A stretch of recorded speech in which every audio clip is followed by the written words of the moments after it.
Hello, my Teaserking family. All right, let's try this again. There's too much that if you say the wrong thing, it's not worth it. And I thought I probably was close to saying the wrong thing there, so we will just before it's too much, we can continue where we left off. All right. So again, we talked about yesterday's baseball. Had a good day. Hit the 10-star. So just a quick recap. We lost Washington over 9. We hit Philly over 7.5. We hit the 10-star Cleveland over 7.5. We lost Cincinnati over 9.5. We lost KC. We hit St. Louis under 7.5.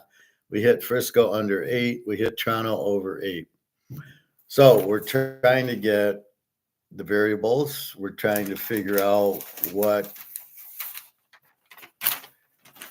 why we lost the games we lost and what can we do. And basically it's variables.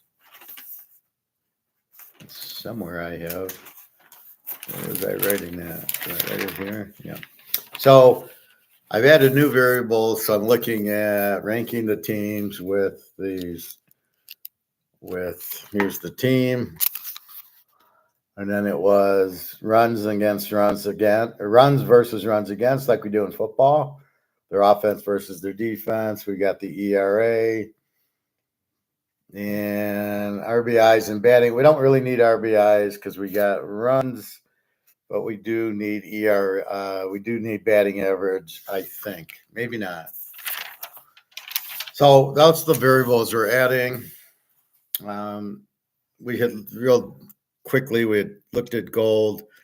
Gold was getting hammered today, and this is the title. As I'm saying, it is not profit taking. It is not a correction. Gold is merely down from J.P. Morgan price fixing, selling derivatives.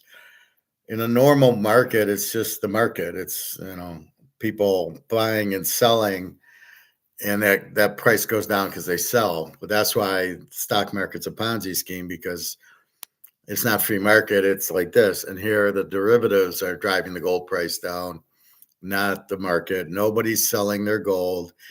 Nobody wants to get back on the Titanic by selling their gold and get back into this or getting back into this. This is not, this isn't what you're doing. So I'm not selling my gold. I got to get back into this or this. Why do I want to get back on the Titanic? It's sinking. So nobody's selling their gold, especially this dramatically. And then I showed you a real quick chart where gold and silver, and then we'll get right back to baseball, everybody.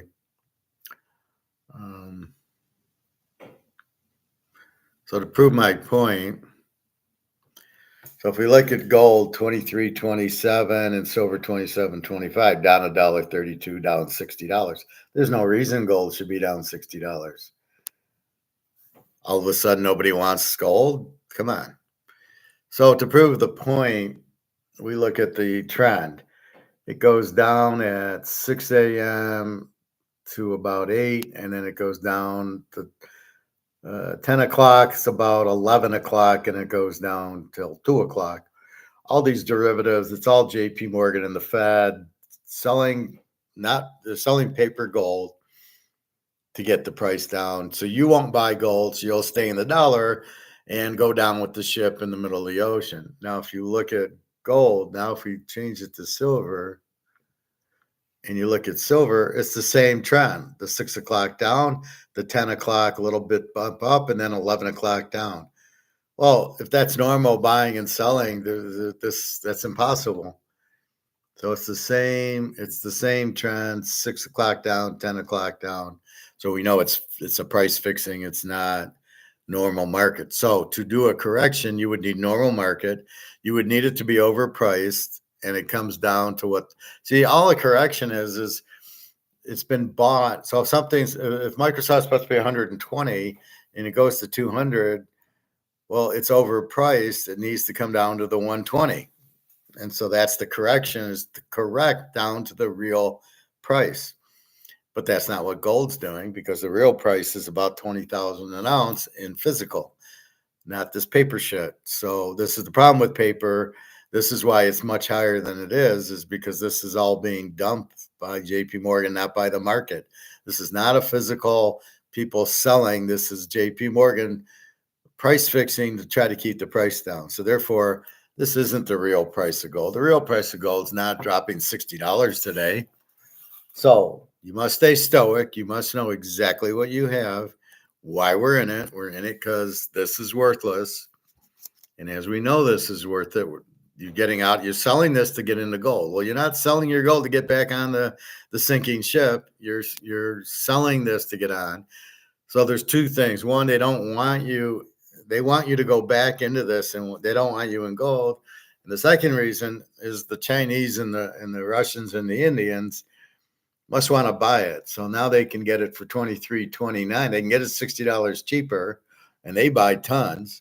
That's a lot of money they save driving the price down so they can buy it. So there'll be a big buy coming here. So be stoic. Don't worry. Don't panic. Don't go, oh my God, I got to sell it. That's the wrong thing to do. Again, if you remember why, it's because this has lost all its value and you are getting out of this. And you're buying gold to get out of this. So why would you sell gold to get back into this? So that's what's happening. Don't panic. Stay stoic. We'll be fine. By Friday, this will be 2,400 because I think there's going to be a shitload of buying at these cheap prices. And they played their cards today, right? They did their little price fixing, but they can't do it every day. There's not enough gold for them to keep doing it. They have to actually have gold. So if somebody's buying it, they have to have the gold. Well, people are buying this. There can't be any gold left. There's very little gold left on COMEX. So when you do this bullshit derivative price fixing, shorting it down, you have to have gold. You have to have some physical, which I think this is it. There's not much left. Yeah, I thought I might have said something that I shouldn't have, so I didn't want to get another problem, and basically I just deleted it. You already know what I said, but if Bobby hasn't seen it yet and he wants to see it, I just kind of am just recapping some of the stuff. All right, so pretty much recapped. Now let's go back to baseball. And Oakland scored 2. They lead the Yankees 2-0, which we don't understand how, but that's 9th inning. So that game's long gone. All right, so let's look. Philly and Cincy. We've got Ranger Suarez 3-0 with a 1.73 against Hunter Green, 0-1 with a 4.35. I could have sworn these guys pitched yesterday. Am I missing something, or did I just read that? No, he didn't pitch.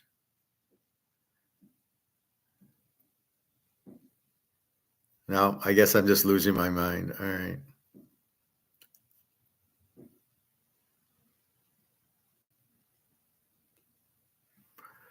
So, right, Ranger Suarez is 3-0 with a 1.73. Hunter Green is 0-1. So this looks like a Philly play. If we just use this variable, and we're just going to go Philly, and it's a 110, so it looks like a good thing. Now let's go into Philly and Cincy. So Cincy's an over team, 110, 112 runs, 91 against. Yeah, they played a 1 or 2-0 game yesterday, which is surprising. They have a 3.92 ERA. This guy's got a 4.35, so it means the bullpen's not that sharp, and the batting average is 227. Then we got Philadelphia. Philadelphia is really an under team. They scored 96, gave up 85, so they got a pretty good defense, but they haven't gotten over that. I think to get an over or an A, you need 100 runs by now. They played 21 games. I got them as an under, 3.39 ERA and a 242 batting average. So I like Philly here. Pretty good pitching and pretty good team. 14-8. So it all comes back. You can see it. 14-8. They're obviously a good team. and they're obviously Cincinnati's not as good. And we're still not losing Fact Ranger Suarez has a 1.73 ERA.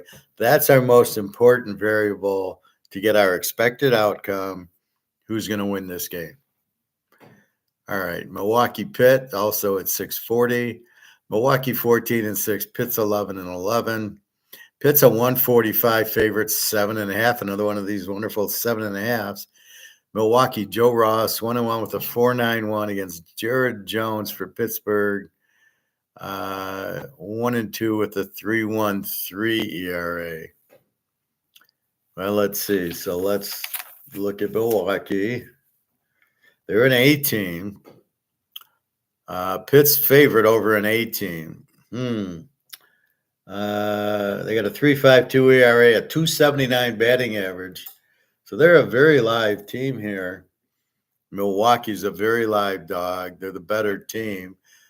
Joe Ross with the 4.91. Here's Jared Jones with the 3.13. He's 1-2 for Pitt. Pitt's an over team, 96-99. So this should be a high-scoring game.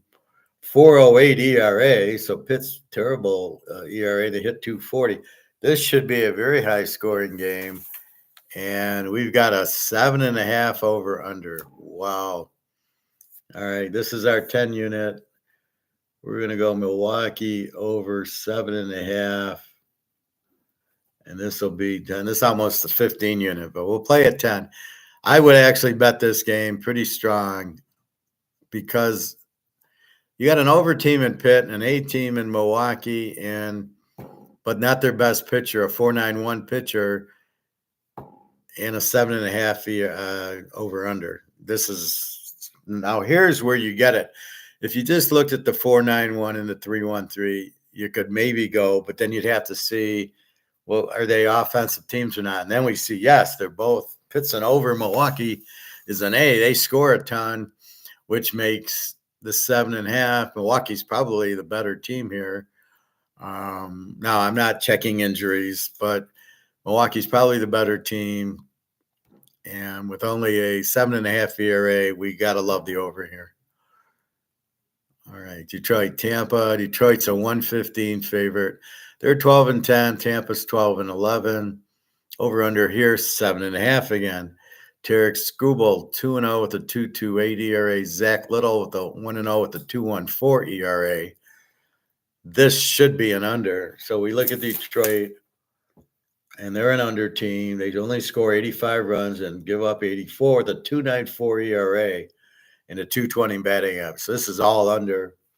And then we hope Tampa Bay's an under, and they are an over. Tampa Bay scores 93 runs, but gives up 111. 4.32 ERA and a 2.48 batting average. So can we go under 7.5, even though the starting pitchers, but when Tampa goes to the bullpen, they're 4.32. Or not the bullpen, but the rest of their pitchers. I can't get the bullpen ERA. I did that last year when I tried it, didn't come up.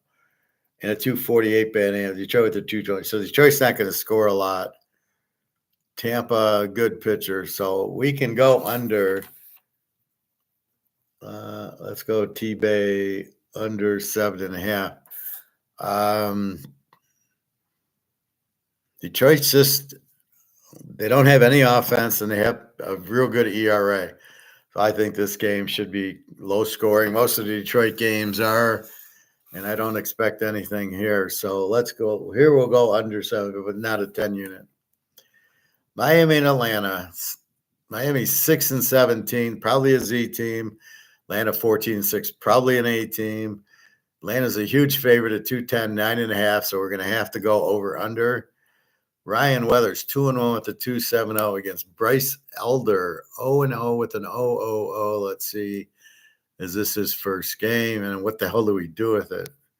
Yeah, he hasn't played this year. And what was his ERA last year?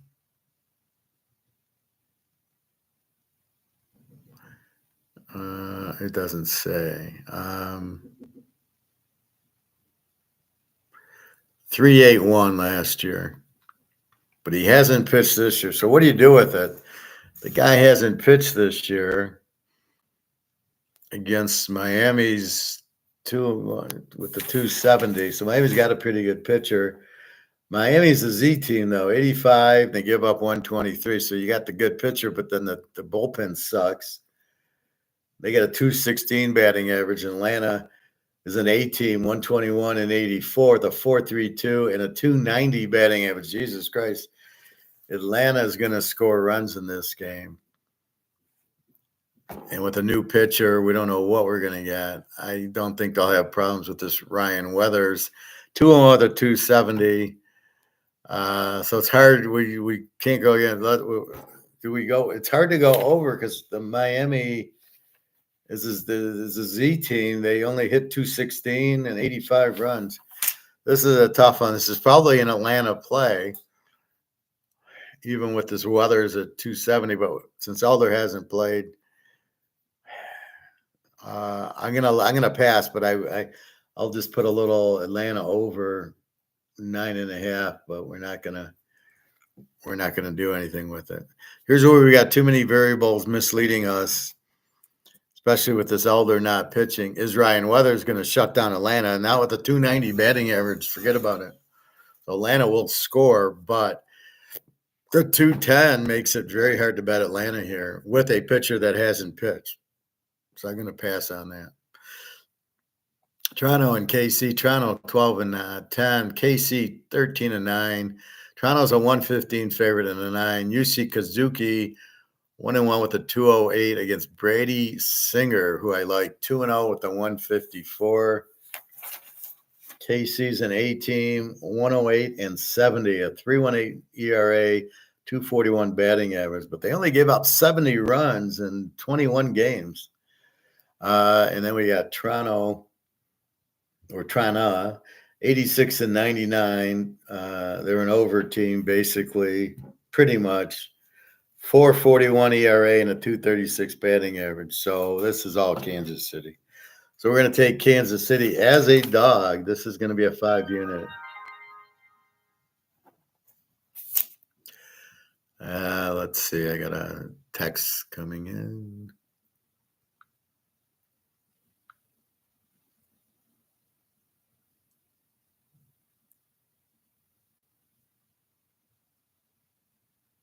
Interesting message. I am already here. How much longer do you need?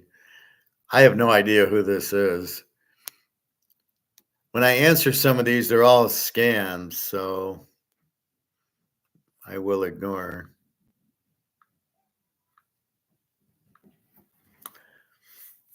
All right. So we're going with KC over Toronto. They're the better team, and they're the dog. UC Kazuki with a 2.08 ERA. But we got Brady Singer with a 154. So I'm going to take Brady Singer. Normally I would take the under, but KC's just, I mean, they're a strong hitting team. So now we're getting mixed outcomes. We're getting mixed variables. I'm getting this, the pitchers are very strong but they can hit. So normally I would take this. So normally I would go under 9 here. I'm going to take KC. I do like Singer. Probably a better bullpen, but I think you can also would have went under. But I mean, Toronto scores. Toronto has a 4.41 ERA, and KC's got a 3.18 ERA with a 2.41. So here's where it gets conflicting. Which variable do you watch? Which is more important? Now, where we were betting on the starting pitcher, we're realizing they're not as important because they only play 5-6 innings. So now you got 4 or 5 relief pitchers coming out. Does the batting average matter? No, not if it's a good Verlander will shut you out. It doesn't matter who you got. So that's really what you're looking at. So we will see, but I'm taking Kansas City here. The White Sox and Mini. The White Sox 3 and 18. That's all you need to see is the record. You know they're a Z team. Minnesota 7 and 13. They're a very weak team. Minnesota's a 200 favorite here, 8.5. Jonathan Cannon 0-0 with a 1.80. Chris Paddock for Minnesota 0-1 with an 8.36. So this would normally, let's see, an 8.36. The White Sox are a Z team. They've only scored 45 runs in 20 games, compared to Colorado with 78 and compared to Cleveland with 124. So Cleveland scored 124 and 21, and the White Sox 45. You're not getting runs from the White Sox. That's why Minnesota's the big favorite. But when we look at Minnesota, we ain't getting runs from them either. 67 and 92. They're a Z team. They got a 4.29 ERA, but the White Sox can't do much. And a 194 average, and the White Sox are a 190 average. We got to go under here. Even though we got Chris Paddock with the 8.36 ERA. So we're going mini under 8.5. So this is what you have. There's different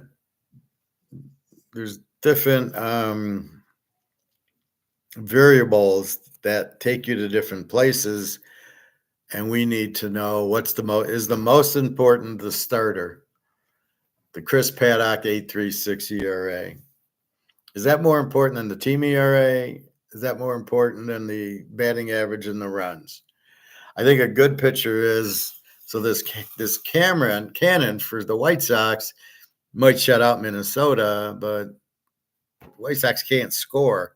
So we got to look at their ERA. Their batting average isn't even 200. This has got to be a low scoring. So I'm going to make this a 5-unit. Minnesota, Chicago, under 8.5. Both teams, neither team can hit. Zach Wilson went to Denver. So Denver still needs a quarterback. Is he a better? He ain't better than Russell Wilson. All right, the Jets' offense is only made for Aaron Rodgers. We know Sean Payton's good. Does that prevent him from drafting Bo Nix or Hartman or Penix? It does maybe help Oakland to get Penix, because maybe Denver won't get Penix now. I don't know what they're thinking with Zach Wilson. I thought he was a good quarterback in college, but he didn't do shit in the pros. He's much better than Drake May and McCarthy. I'll tell you that. Coming out of BYU, he looked really good. The White Sox are terrible, very young team. Well, just because they're young doesn't mean they can't hit. They just can't hit. See, hitting is not something, either you can hit or you can't hit. Ask Bobby that. I mean, it doesn't matter. They're young. Then they should be in the minor leagues hitting 500 times to learn how to hit. That's what you can learn in the minor leagues, but this is just a bad team. Hey, Luke.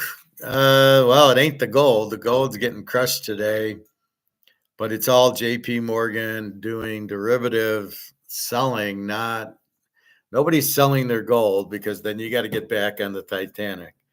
So when I saw the gold dropping last night, and then when I woke up,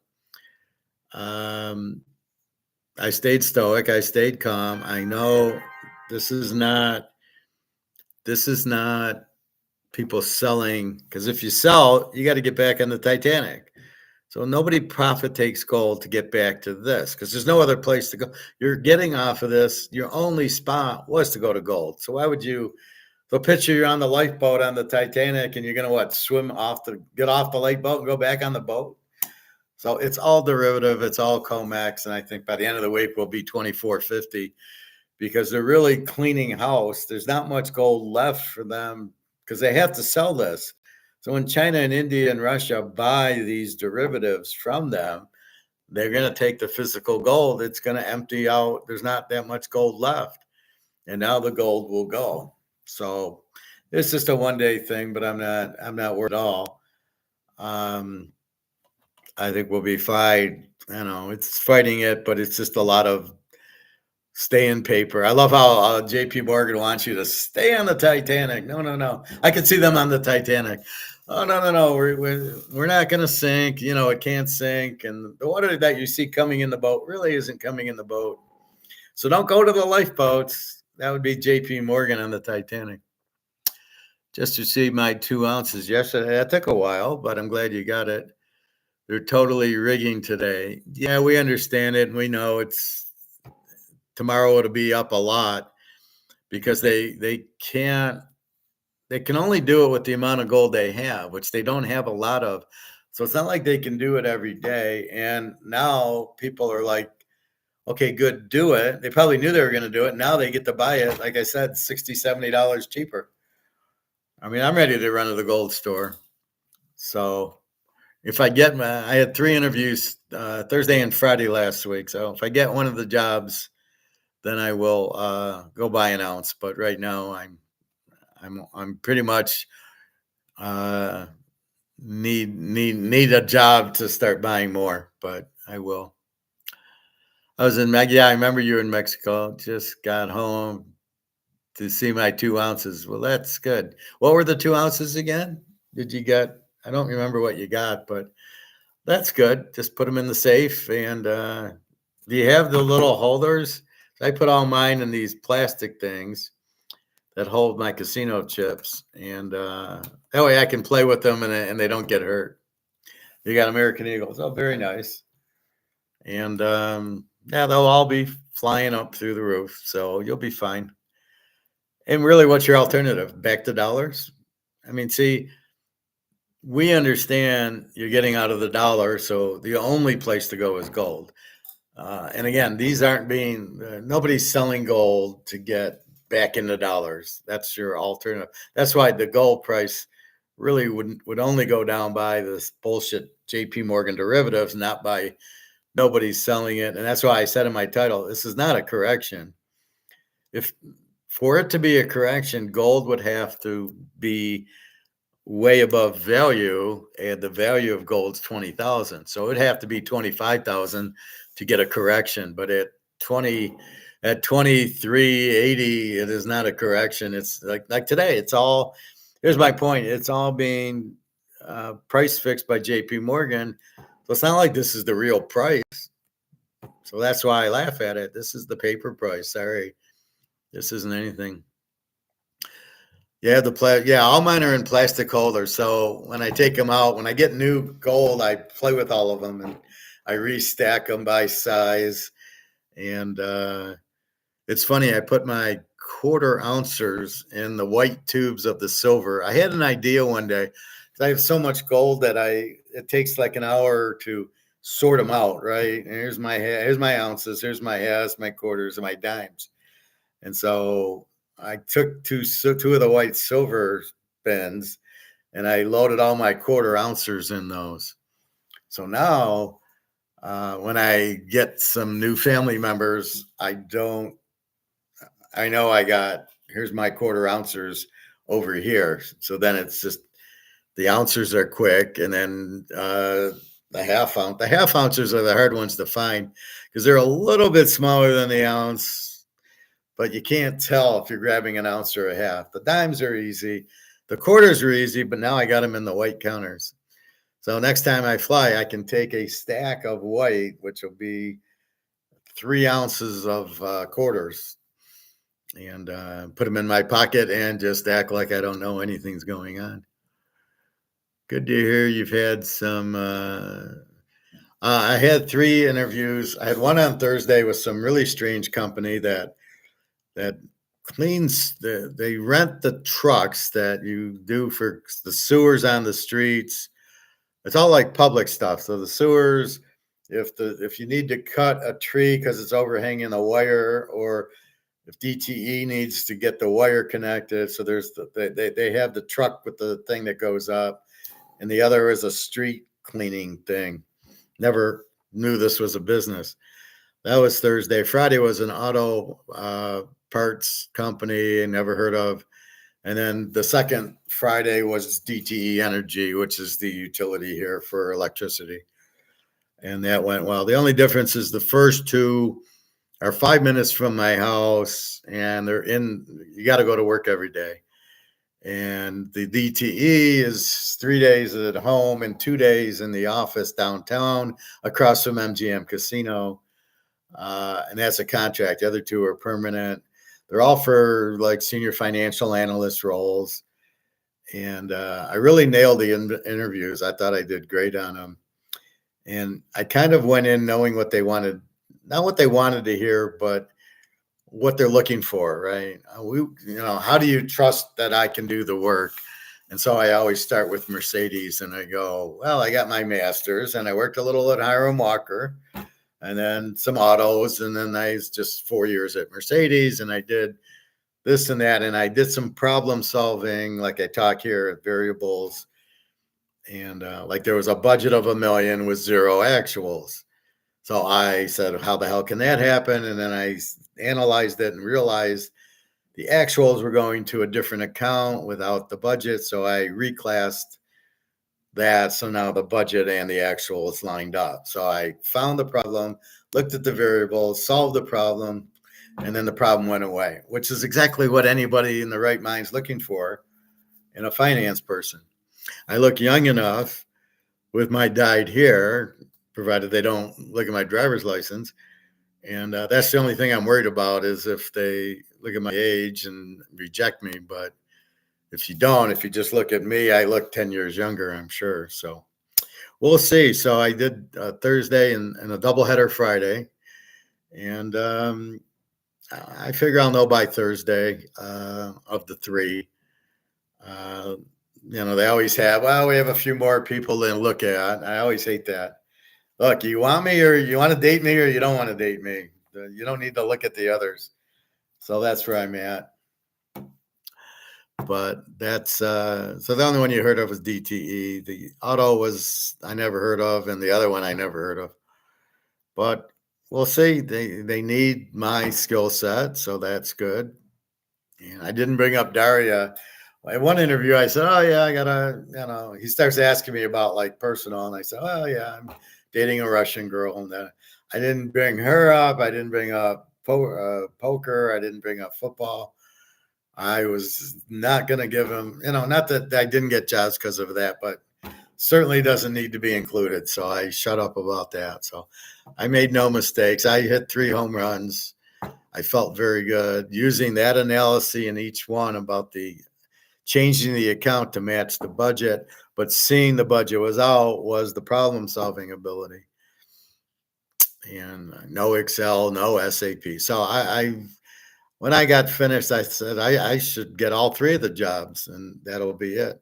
The auto I would take, it pays more and seems a little bit better environment. And then I don't know about the first one, but then the DTE I would take because the utility company is not going anywhere. So knowing the shit that's about to happen, I think that's the safest place. It's a little bit less in pay, but it's enough to buy more gold. When's the manipulation? Oh, it's going to stop today. Yeah, I mean, well, let's look. So it's at 32.29. It was 32.26, so it has gone up. So when does it stop? Well, it should have been done at, there's the 6 a.m. crap and then the 10 a.m. crap. So the 6 a.m. all of a sudden is a big deal, and a little bit here too. So we're fighting 3 drops, but as they run out of gold, we're not going to fight the drops. And we still have China and India buying like crazy, and all the BRICS central banks buying the gold. So none of them are selling gold. Again, this is all the derivatives. So yeah, it's 20. We're still in the mid 23s. And it's going to move. So tomorrow I would guarantee 23.70. This is down, as you can see, it stopped at 23.26 and now it's fighting up. So you can see it. We just haven't had that big move up, which we normally get.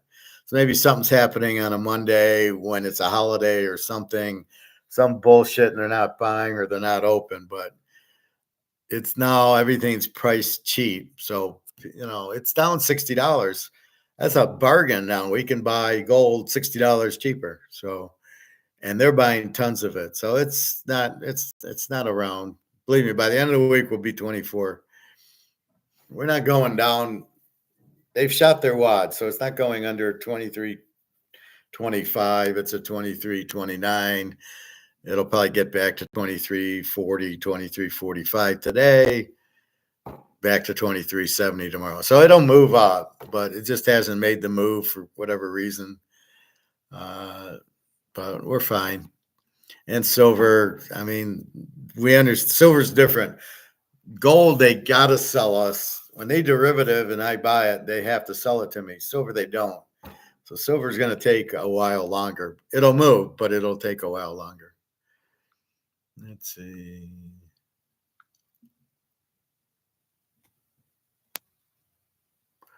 Ooh, free funding from the government for college may be available.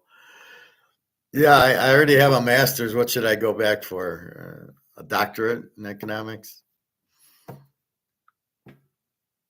Anyway, so we'll be fine.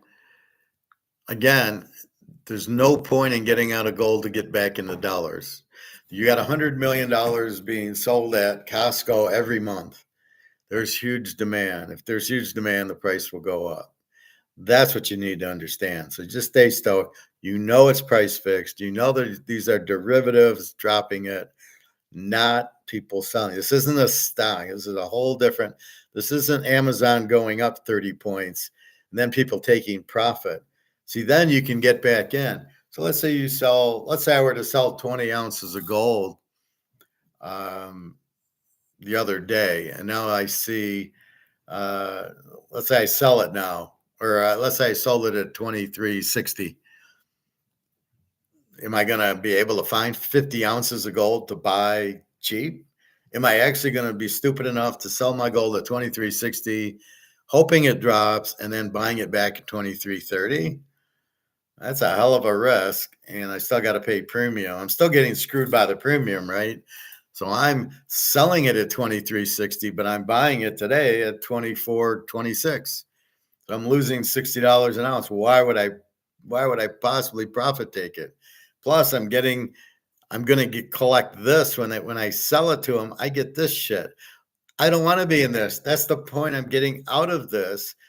I'm getting off the Titanic. The last thing I want to do is get back on the Titanic. So there's nobody selling this. And we got BRICS coming May 9th or May 14th in Kazan, Russia, announcing a gold-backed BRICS currency. So we're fine. We are more than fine. Plus, Zimbabwe's gold back.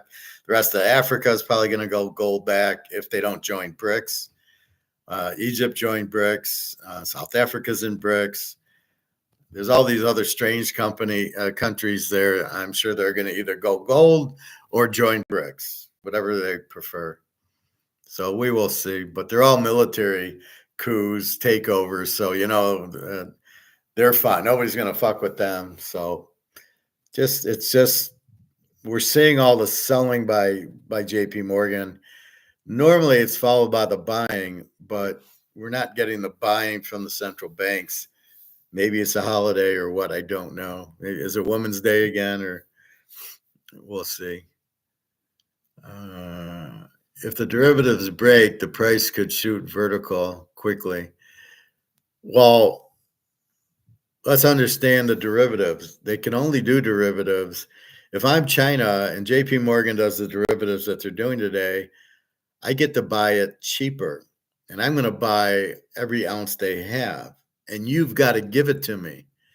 You have to back it by gold. You can't just do this derivative and not have gold.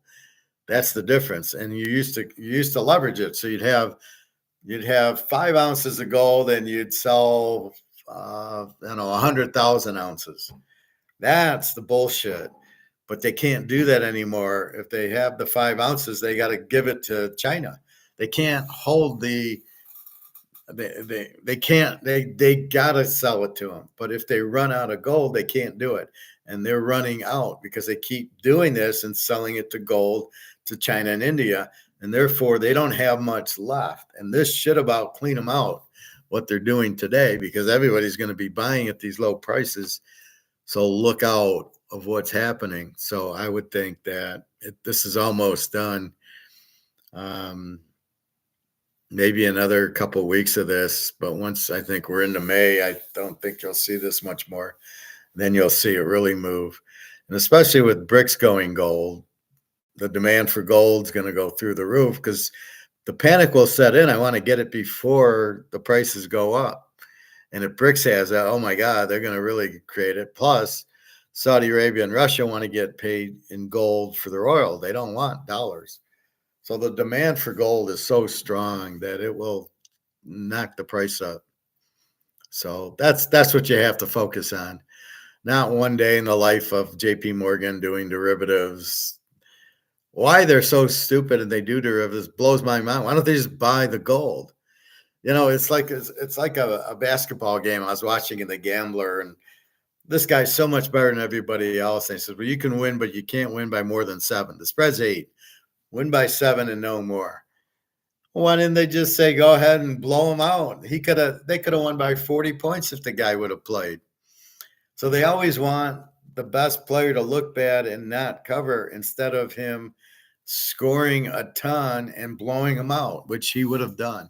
So it's always peculiar that they always say, well, don't try instead of just blow them out. So I don't know. But we're gonna see big gold. I mean, it's just today, but just ignore it. It's paper. It's not physical, and it'll go up. It's not a stock. It's not. There's no bad news that can see. There's a difference. If Bill Gates does something bad or illegal, goes to jail, Microsoft stock's going to drop, or Amazon, or any of these, or Toyota, or if they do something wrong and they're fired, the stock goes to hell. You don't have that. There is nobody. It's gold.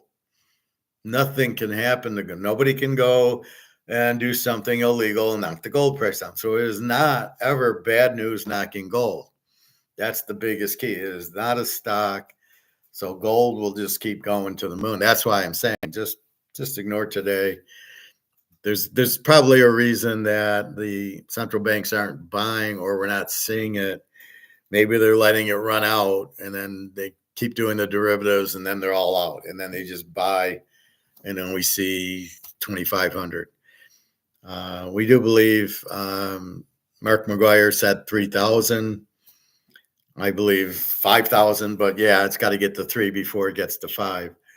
So I think we're looking at a $3,000 to $4,000 gold ounce relatively soon. So this is just paper. So it's paper. So just don't worry about it.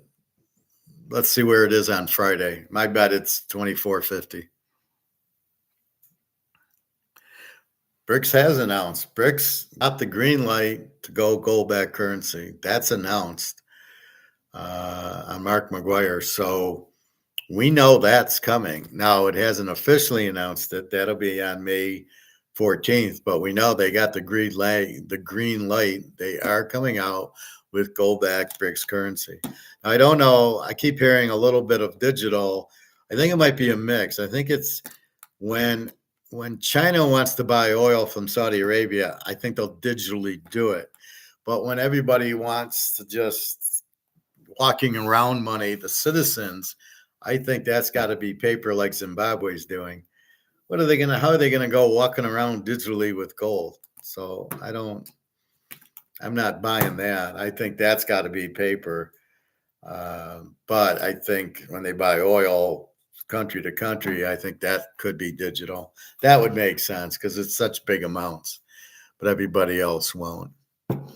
But BRICS it's already announced. It's May 14th in Kazan. We should go to Kazan for vacation. We could sit in the back and throw gold at them. All right. So don't worry. This is nothing. This is not a stock. There is no dumping. There is no. The president of the company did something illegal. This has nothing to do with that. So don't even worry about it. All right, back to baseball. Minnesota under 8.5. That's a 5-star. Now we go. These are all 7:30, 7:40 games. Arizona, St. Louis. We got Arizona's a 110 with an 8.5. Brandon Fat 1-1 with a 5.32 against Lance Lynn 1-0 with a 2.18. So this superficially looks like St. Louis based on the pictures. So we look at Arizona. They're an over team. They score 131 runs, 103 with a 258 batting average and a 396. So they're setting the table for an over here, over 8.5. Let's see what St. Louis is. St. Louis, 76 and 95 is actually a Z team with a 385 and a 220 batting average. So St. Louis is not pushing this over. Lance Lynn's a good pitcher, 1-0 with a 2.18. So St. Louis should be able to hit. Arizona should hit Lance Lynn. St. Louis is such a bad. They're a Z team though. They only scored 76 runs in 23 games. And in 21 games, San Diego scored 118 in 23 games. So it makes it very, very difficult. So can Lance Lynn shut out the Arizona? Let's just go St. Louis, but very small. San Diego, Colorado. San Diego 12-12. Colorado 5-17. Clearly a Z team. San Diego 185 and 10.5. Dylan Cease, my man, 2-1 with a 199 against Austin Comber. I'm taking San Diego 5-unit. If you look at San Diego, they're an over team, 118 and 110, 391 ERA, 254 batting average against Colorado, who sucks. Colorado's a Z team. They only scored 78 runs, gave up 127, a 5.90 ERA, and a 241 batting average. We are making this a 5-star. Take San Diego. Football is usually the bets. It's only once a week. That's why I don't do baseball. When I do it, see, it's okay if I'm not working. If I'm working, I have no time to do this unless I get specific games, but I got to analyze it. So in football, I can analyze it in 5 minutes. I know I can look at on Sunday, I can look at next week's games and I already have my lock picked because I know the teams inside and out. I can probably get that with baseball. I'd have to know the teams very well to be able to just look at the game. Like here, St. Louis, that's it. San Diego, Colorado, San Diego, that's it. Milwaukee over. So again, it's quickly knowing the over or the under or the Z team, and then the ERAs and they're all changing. In football, they don't change much. I mean, the only thing that changes is the guy scores more touchdowns. But once you get a team like Kansas City and the defense gives up 20 points a game, it doesn't really move after 5 or 6 weeks. It might go down to 18, but it's only going a point or so, and it's once a week. This not only is it daily, but then so you got to study daily, but you got to have the bankroll to play daily. So you're gonna play 1/10 of your bank. Your bankroll could be $5,000. You're gonna be paying $25 a game. You can't afford that, or we limit it to 3 games, our best 3, and that's your bankroll. And that's how you got to play baseball. You can't play all these games, and we got to get the variables to get the expected outcomes to be enough that we understand who's a good bet. So like I say, San Diego, really good. Milwaukee over, that's my 10-star. Really love that one. Baltimore and California. Baltimore 14-7, California 9-13. Baltimore's even 105, 8.5. Albert Suarez 0-0 with an 0-0, and Reed Demars 3-0 with a 192. I like him. Let's see if this Baltimore guy has pitched. Suarez, he pitched 1 game against Minnesota, 5 2/3, and it was a shutout. So we've got both pitchers, very good pitchers. So let's see. Baltimore is an over team, 122.93, a 3.93 ERA, and a 263 batting average. It's not a game we want to really go under. However, are they going to hit this guy with a 1.19 ERA? I doubt it. California, 92 and 109. I kind of call them an over with a 4.41 ERA and a 239. So what looks like an under on there, the expected outcome would be low scoring, but they're not. They both score a lot, have good batting averages. But it's hard to see. So what, because they only pitch 5 or 6 innings, this 1.19 is only good through the 5th inning. And then 6th, 7th, and 8th, and 9th, you don't have this guy. That's why I got to look at the overall ERA. But both this should be low scoring. So then we got to look Baltimore. Baltimore scores a lot. See, it's hard to go low scoring. Baltimore scores 122 runs, the 263 average. They're going to hit this guy. And California only scored 92 with a 4.41 and that. So I kind of like Baltimore here. Let's go Baltimore, beat Navy, but not a pick. Just it's a tough one because you're going this, here's where we really got to figure out, is the starting pitcher more important than the bullpen, the average, and the hitting of the other team? Baltimore, strong hitting team. Are they going to get shut out by this guy? Wouldn't surprise me not. But we don't know which is more important at this point. Normally, I would play this game under and then wonder why I lost it, right? So we're going Baltimore. The Mets, the METS, Mets. 12 and 9 against the Niners, 10 and 13. The Mets 105, 85, 8.5. Quintana 1-1 with the 305 and Win 1-3 with the 409. So if we had these pitchers in the Baltimore LA game, we'd lock it over. So now we got to see what to do. The Mets over team 102.91, 348 earned run average, 252. So they're over. And the Niners are 95, 116, also an over, 4.58 ERA and a 250. So this has all the makings of an over. So this is going to be the Mets over 8.5, and this is going to be a 10 unit. And Oakland won 2-0 over the Yankees. See, so here Oakland's a Z team with a 4.18 ERA, and they shut out the Yankees with their 207 batting average. They got 2 runs. The Yankees score 100, give up 79. They're an 18 with a 2.99 ERA and a 2.37 batting average, and they didn't score on Oakland. I mean, this is where it gets confusing. How did that happen? How could the Yankees get shut out by Oakland? Lucas Urshig, 1-1 with a 1.86 ERA. But was he the starter? So we look at it. We like Philadelphia today. The 10th star, Milwaukee over 7.5. Tampa Bay is under 7.5. Not a play. Atlanta over 9.5. Not a play, but not a play, not a bet.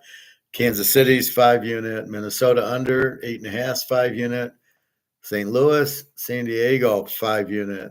Baltimore and the METS Jets over 8.5, 10 units. So 2 10 units. Milwaukee over, the Mets over, and then we got San Diego, which I love, and Kansas City and mini under 8.5. So there's 5 picks.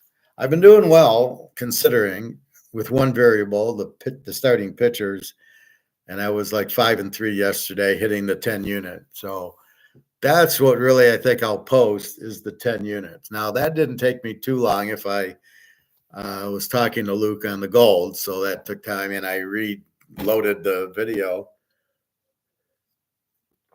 Unfortunately, I didn't think that was going to be a problem, what I said, so I quickly backed away from that.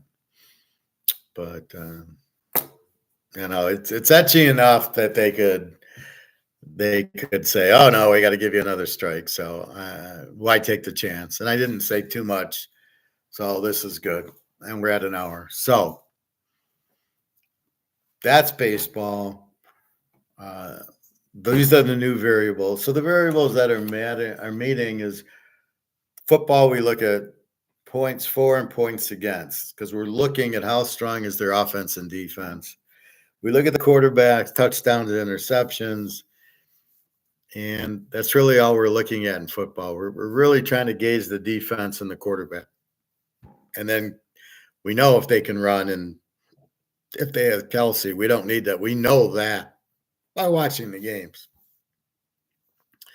Baseball, what are we looking? There's no running back, receiver, defense.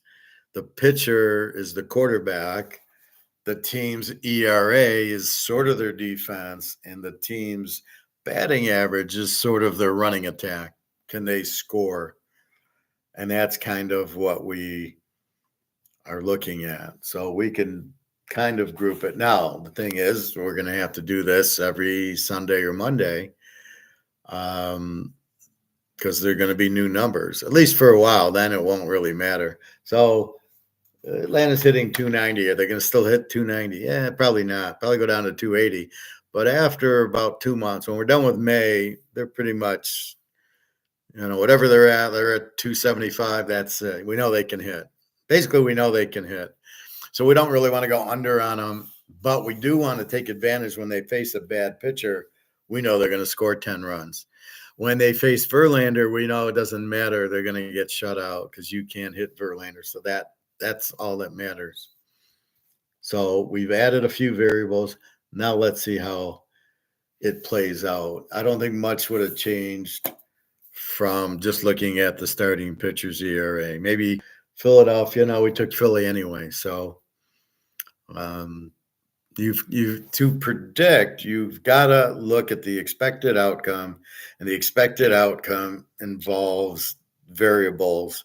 Which ones are meaningful, which ones aren't? I think ERA and batting average are clutch, and then runs and runs again. So runs are RBIs, and then runs against is really just how good your pitching.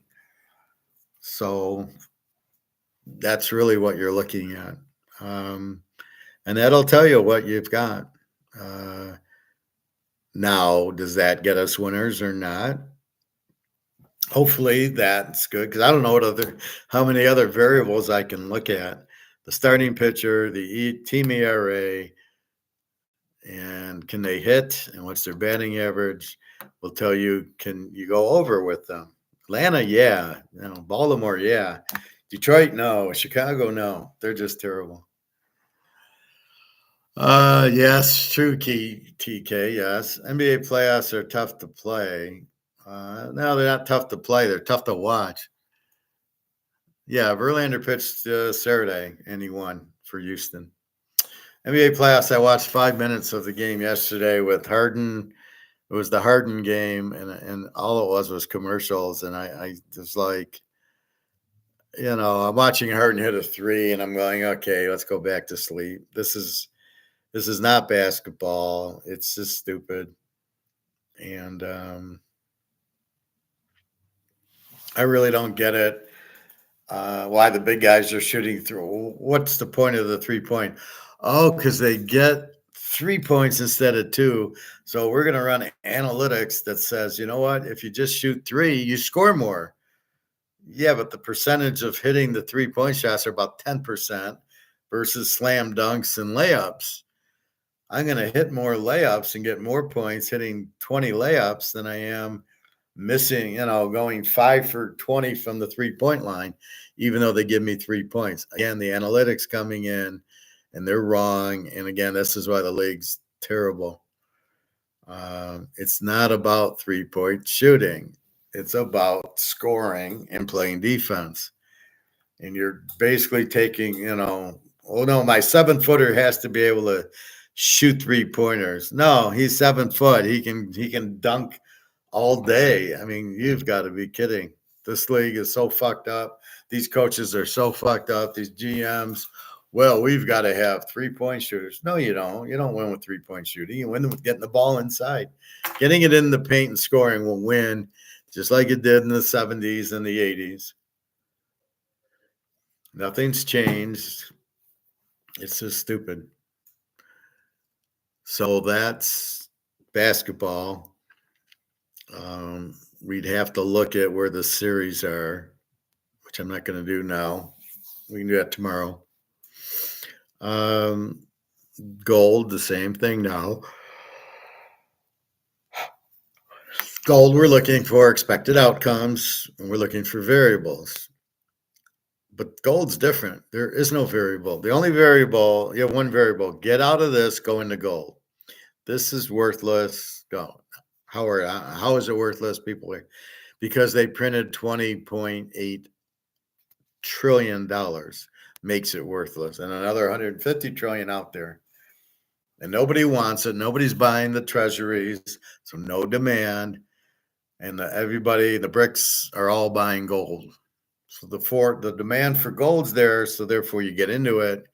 Plus they can't print it, so they can't print more and ruin the value.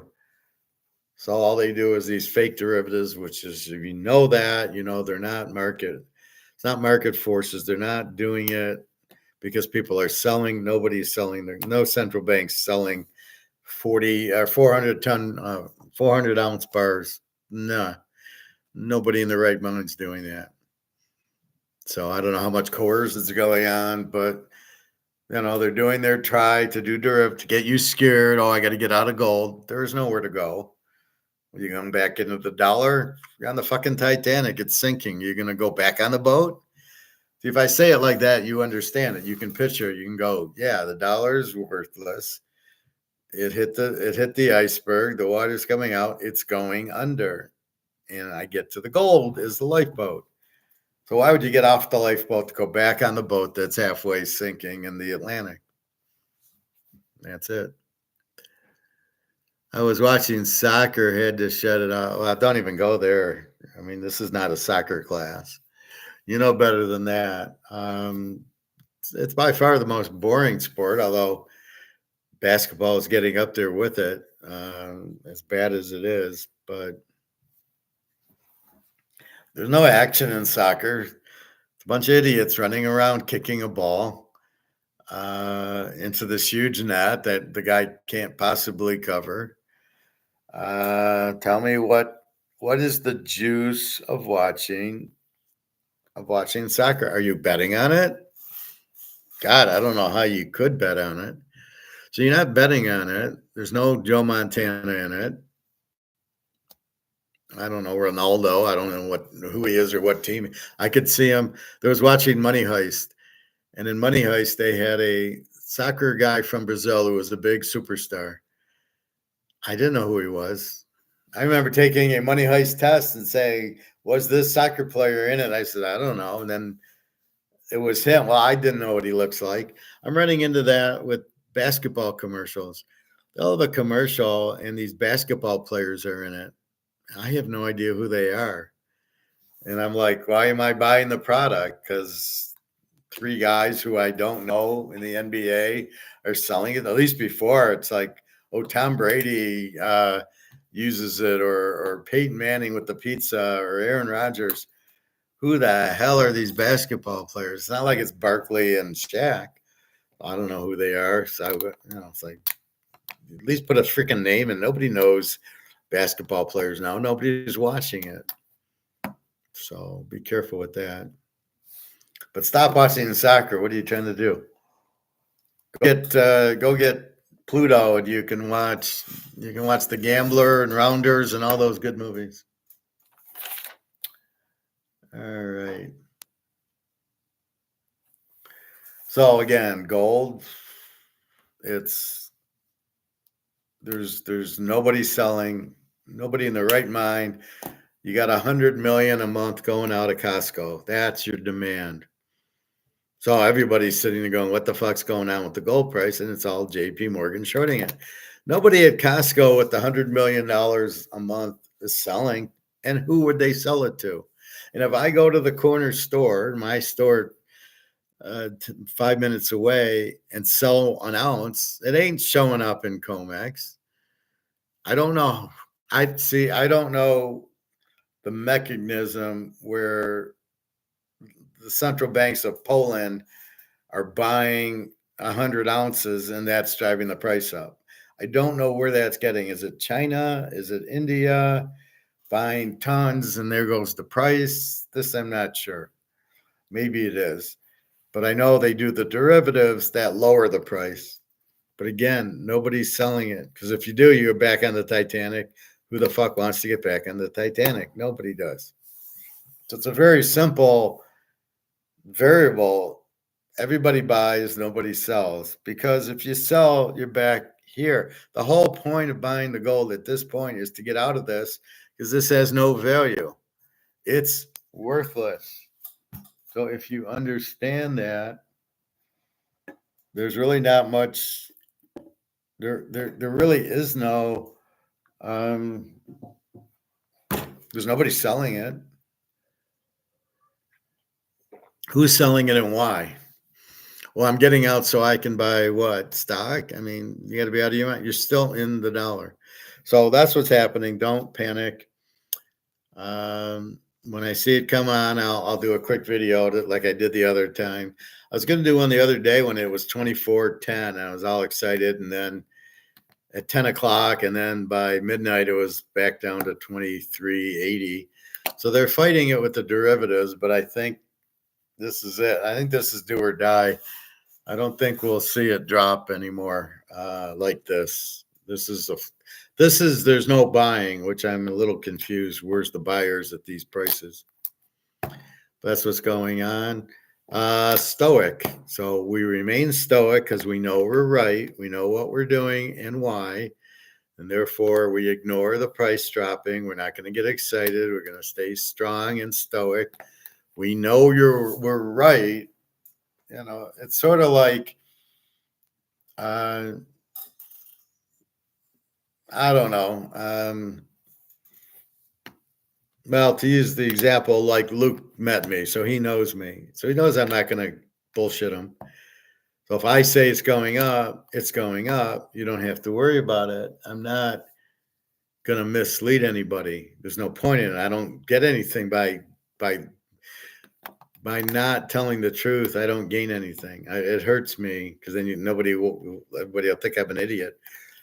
But that's the thing. So I'm telling you the truth. Everything I said has happened. So once you understand it, no, Howard's not wrong. And that's my point. The derivatives are knocking it down. Nobody's selling it. So therefore, we all know that's all bullshit. So we don't worry about it. It's not like Bill Gates went to jail and then Microsoft price went down. Nothing is causing the gold price to go down because there is no stock. There is no profits. There is nothing like that. There's no profit. There's no company. There's no profits. We didn't miss earnings like in stocks. All the stocks are going to tank because they're all going to miss earnings because of the recession. Not gold. Gold doesn't have earnings. That's why we're not in a gold stock. We're in physical gold. There's nothing that can cause. There's no, it missed its target and it went down $20 because of earnings. There is no earnings. That's the beauty of this. This is all basically, it's gold. It's money. It's not a stock. There is no profit taking. There is no correction. There's no correction. This is not a correction. Anybody thinks this is correction doesn't know what a correction is. This is bullshit. This is just simply the government taking their last grasp to try to keep the price down so people stay in the dollar and they can watch it go down to the bottom of the Atlantic, and the government is like, oh, we didn't see it coming. I mean, that's why we don't listen to them. You watched hockey playoffs. You're really bored, aren't you, Greg? Good, John. Howard is your name. I remember I had a friend named Howard. Okay. Yes, Howard's my name.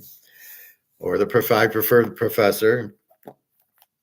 Teacher King was my name, so TK, a lot of people call me. But after Money Heist, I could really relate to the professor. I mean, you always have a backup plan. So I'm always thinking of picking football or baseball. What are the Am I getting the expected outcomes? What are the variables I'm looking at? And how accurate am I? Is as good as my variables are to get my expected outcome? So again, with football, it's not Mahomes, it's Kansas City's defense and Mahomes. When you can find the Niners defense and Purdy, they're going to be good. Philly had no defense. Detroit has no defense. Chicago's got no defense. Green Bay, and we'll see. The Rams had a pretty good defense in Stafford, so we like them. And that's really what it is. So we found the key variables: a good defense, which is by points, and a good quarterback. And there's a few teams with that: Joe Burrow and Stafford and Mahomes, Purdy. And that's the key to it. That's why when I see these teams drafting J.J. McCartney and Drake May, I'm going, what the hell are they doing? These aren't good quarterbacks. They weren't good in college. They're not going to be good in pros. What part of that are you looking at? Jim Harbaugh, to make a trade for it, Jim. You'd rather have J.J. McCarthy over Herbert? Are you out of your freaking mind? You're nuts if that's what you're thinking, but I don't think he is. Believe me, he might be talking that, but he ain't getting rid of Herbert for J.J. McCarthy.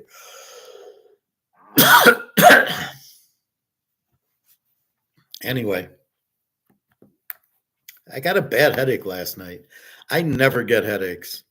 All of a sudden, I'm watching 24, and then I stop, and I'm ready to go to sleep, and I get this headache, and sometimes I think I'm tired, and I go to bed, and I get woken up by this bad headache, so I take an ibuprofen, and it helped, and I was able to get to sleep. But I talked to the pharmacist today. I had to go to Kroger for my colchicine for my gout. And I told her about it. And she said, no, ibuprofen. So I said, should I get Tylenol or Advil? She says, it is Advil. Advil and ibuprofen are the same thing. And Tylenol says, no, it's all the same. The ibuprofen's fine. So I said, okay, now I know what to take for a headache. And it worked. It went away. I haven't had a headache today. I never get headaches. Jenna goes, is it the weather? And I go, no, not for me. For you, it's the weather. But for me, I don't normally get headaches, period. So that's the bottom line. Yeah, I know you call me TK. San Diego should be good. Well, I don't know. They got rid of their receivers. They got their defense, and Harbaugh's always a good defensive, and they're going to run the Baltimore defense because the Michigan defensive coordinator came from Baltimore, and he went with Harbaugh, so they're going to run the Baltimore defense. But they don't have Keenan Allen. They don't have Williams. So we got to see who they draft and if they get Brock Bowers or not. So they're in line. If they want to, they could get him, which they should. These guys is going to be an all-pro for the next 10 years. You'll forget about Kelsey and these tight ends. They're, not with this. So it's all over. Anyway, yeah, Harbaugh, that's what they're going to run. So they need running backs because you really need balance and you really need a red zone offense, and you got to have a running back for that. Not Lamar running around in circles. Anyway, so that's what you're looking at. That's what life is. If it's gambling, if it's Bitcoin, if it's women, it's expected outcome. You talk to a girl and you kind of feel her out as far as the way she looks at you and the way she talks to you. And, is it something that you want? Do you want her? She's pretty, but how does she talk to you? Is she trying to control you, or does she want your money? Like Carmen, she wanted my money. Give me money, give me money. And then she was real rude about it. And, I said, fuck off. I don't want that. I know you're pretty, but I don't need this headache. And I don't get it with Jenna or Daria. So I basically went to a different restaurant to eat, and off I go. And that's but it's expected outcomes, and you're looking for different variables. With women, it's how do they treat you? How do they talk to you? And how much money do they want from you? Because they all want me from, they all want to be taken care of. Unless they're very, very wealthy, they're more or less going to want to um, buy me this and buy me that. Jenna needed food. Daria wants, she says, oh, I need money for clothes. And, so I said, okay. She said, I don't want to ask you though. It's, it's not fair. You do too much for me now. And then I said, okay, if you're going to ask me like that, I'm of course going to give it to you. Where Carmen would scream at me for money. To the point where she's leaving, she's just screaming. She's just rude and obnoxious. Like, I don't want to help you. Why do I want to help you? You treat me like crap. I don't want to help somebody like that. But Jenna and Daria don't do that. So again, everything's expected outcome based on it. I had 3 good interviews last week. My expected outcome is I get at least 2 of those job offers from last week. That's my expectations. I told them, well, I had good interviews. I didn't bring up I'm dating Daria, who's from Russia, and because then they're thinking you're going to move to Russia. So I left it very, very clean. Didn't say anything. Didn't say I bet football. Didn't say I play poker.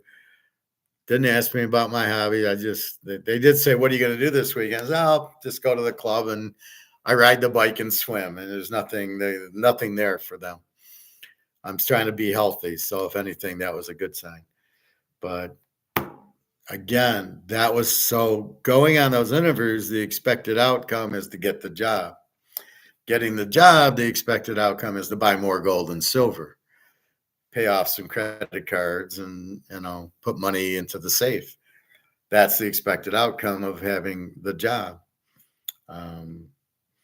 So we will see what's going on.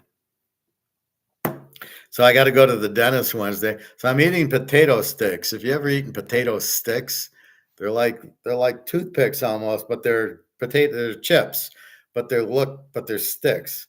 So I put them in my mouth, and next thing I know, it comes over here, and I got a crown, and the fucking crown pops off. I couldn't believe it. So my crown popped out, and notice it's gold. So my first thought is, I wonder if I should. My first thought is just glue it back on, right? Just glue it back on. It's all here. You don't have to do anything with it. It should be $25. Just glue the fucking thing back on. My second thought is to go to the gold store, see how much I can get for it, and maybe have the guy do a different metal, a different texture crown, and pay a few hundred for the new crown and get more for the gold in the from the tooth. So this is what the Nazis did to the Jews when they put them in the concentration camp. Jesus.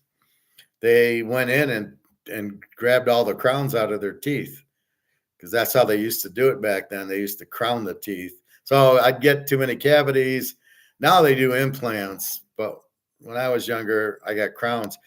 And so the Nazis would take all the gold out of the Jews' teeth before they killed them.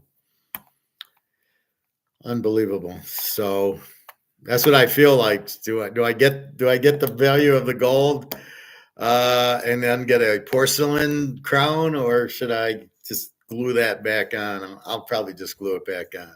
But it is food for thought to maybe, well, if it really gets to that, I can sell my crowns for gold, for money. So that's Wednesday at 11. I will do that before swim. And anyway, I'm expecting, I think by the end of the week, I should know the outcomes of my 3 interviews. I've sent thank you letters to all 3 of them, told them I'm very interested. I'd be a good asset to have with my skill set, my master's, my 20 years in the auto and high level finance, economics, and I know Excel and SAP very well. So with all the skills to the table, and the interviews went very well, I'd be shocked if I got no offers. I believe I will, more than likely, I'm pretty sure I will get one, and I will probably get two. My thought is I will get two, and I know I've already figured out the order of how they're going to go, provided I get the two offers. Two of them are 5 miles from my house. That's a quick drive, and I work there all day. That's fine. And one's in downtown near MGM, and I figure I'll work and then go play poker on the way home. I'd eat there, but the restaurants suck at MGM.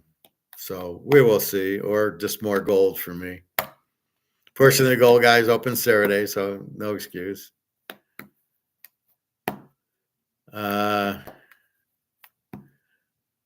Greg and John, my nephew got a new truck for 13 grand. Oh yeah, that's the guy with the engine. 13 grand used, but he had to take it back for a few things they didn't fix on the car. But they did it was a secondhand shop. Enjoy. What am I enjoying? My tooth? Yeah, you got to be careful. That's why you take it to mechanic. I have a Russian mechanic. If I was going to buy a new car off the lot, I would either bring him or drive the car to him and say, check it out before I bought it. I wouldn't there's too many scammers. Like I just got that text that was a scam. It said, when are you going to be home? I don't know who the hell this is. So I get that once in a while. Is this Larry? And I go, what the fuck are you talking about? Then it's a picture of some girl, and she starts talking. And I'm like, who the fuck how'd you get my number? Because it's not here. You can't listen to me here and get my phone number. So it's all a scam. Everything's a scam these days. Anyway, so being stoic means understanding and sticking to it. Is it football picks or baseball, or like I say in the draft, I would take Penix and Daniels and Bo Nix, and I would stand to those. I would never take Caleb, and I certainly wouldn't take Drake May or JJ McCarthy. So when I do my draft videos next week, you'll hear that, but you'll hear it here. But the teams that take it, we're going to bet heavily against if these idiots start. So if you take JJ McCarthy or Drake May, we're betting heavy against, because it's the same as Steve Young. These are not good. Look at Steve Young. He wasn't that good at Alabama. What did you see in him that you thought he would be? Just like Josh Allen. What did you see that he was any good in Wyoming that you thought he was good? We could throw the ball a long way. Yeah, well, that's wonderful. But that doesn't win games. Mahomes wins games. Joe Burrow wins games. Joe Burrow, I bet, can't throw the ball 90 yards. Maybe he can throw it a long way, but he doesn't have to. He reads defenses, and he had Chase and Jefferson. So anyway, so don't worry, Luke. Don't worry about anything. We understand. We stay stoic. We know it's J.P. Morgan doing derivatives, dropping the price, not a bad stock report where we missed earnings or all of a sudden gold doesn't have a value. We know BRICS is coming out with a gold-backed currency. We know Zimbabwe did. We know the rest of Africa did. And so with all that, we just stay stoic and know it doesn't matter. We might have to wait a week, but we know we're going to see 2,500 on their way to 3,000 relatively soon. We know they can't sell that many derivatives because they don't have enough gold to sell them. They must have the physical gold to sell the derivatives to give to the Chinese and the Indians who want to buy them. Like now, there's going to be huge buying because they have to. Let's see where our gold's at now.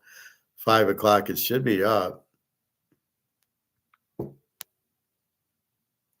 Nope, 23.26, silver 20. So it's surprising we're not getting that afternoon up, which we normally get. So there might be a holiday or something where the Chinese and Indians aren't buying and that's why we're seeing this big drop. But it's, to me, it's a great buying opportunity. Anytime you see it go down $60 for no reason, it's a great buying opportunity. Now, there's one other thing that as I'm watching, so I'm watching Netflix and I'm watching We Is the World, We Are the World with Michael Jackson. And what a bunch of idiots. I love this. I love this question. Gold and silver is only savior. Nobody understands this about the economy. Gold and silver is only savior. Yeah, I think we understand it. Can gold and silver save you from the coming crisis? What kind of question is that? Can the lifeboat save you from the Titanic sinking? Really? I don't even want to watch idiots like that. And this guy I never watch, Rick Rude. Nobody will tell you this. Gold and silver is your only safe. Nobody will tell us that. So I won't tell anybody that. I've been telling everybody for what, 3 years now? But nobody knows this. Nobody will share this. Use this silver and gold method. Yeah, buy it. Nobody will say it. Nobody can stop USA from returning to gold standard. Duh, really?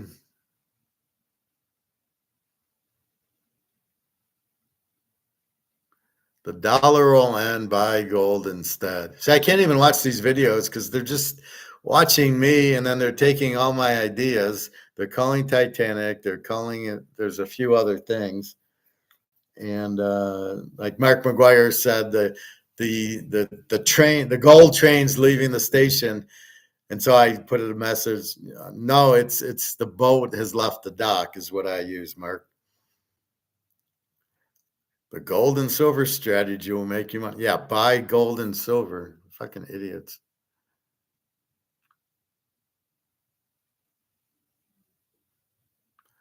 All right, so in our light.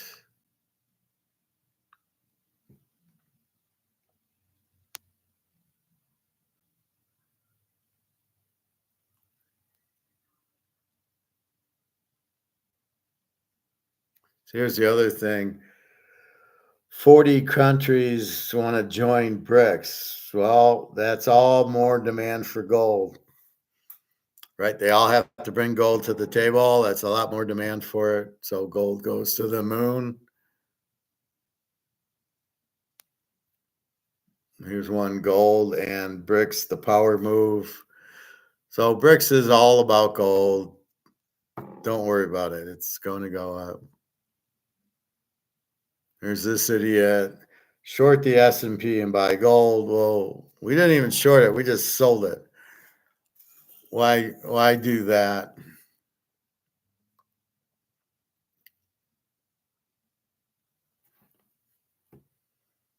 Where's my Gaddafi video?